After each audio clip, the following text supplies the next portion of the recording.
Suomen kotikouluyhdistys on välittänyt kotioppilalasten kiihottavia kirjeitä opetusministerille. Tämä minun kirjeeni on yksi niistä.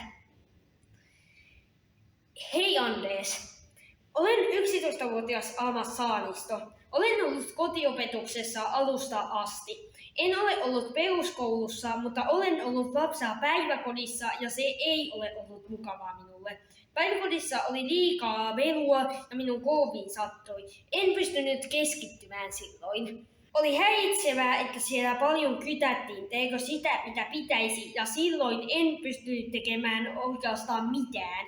Päiväkodissa haluttiin, että olisin koko ajan paikallaan, hiljaa ja tottelisin aina aikuista. Eikä asioita saanut tehdä omassa aulassa. Säännöissä ei tuntunut olevan mitään järkeä. Jos kysyin miksi, minua pidettiin huonosti käyttäytyvänä. Minusta tuntui, että minua pidettiin kyvyttyvänä ja vain häiriönä toisille. Olen autisti ja minun olisi vaikeaa opiskella peruskoulussa, koska peruskoulussa pakotetaan liikaa ja kaikkien pitää tehdä ne samat asiat. Silloin jotkin asiat ovat liian helppoja ja jotkin liian vaikeita. Se ei ole kivaa eikä sopivaa minulle.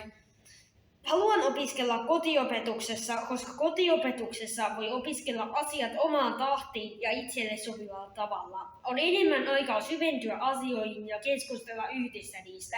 On myös paljon enemmän aikaa tehdä YouTubeen tiedollisuusvideoita.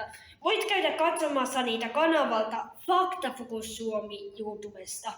Olen tehnyt videoita esimerkiksi sademetsistä, Itämeestä, kotiopetuksesta ja syrjinnästä. Kuulun naisten nuoriin aktivisteihin. Olemme tehneet kouluvierailuita, joissa me kerromme neuromoninaisuudesta, jotta tieto leviää siitä paremmin. Opiskelu on kivaa, mutta haluan, että saan opiskella mielenkiintoisella tavalla. Tykkään erityisesti historiasta, matematiikasta, ympäristöopista ja ohjelmoinnista.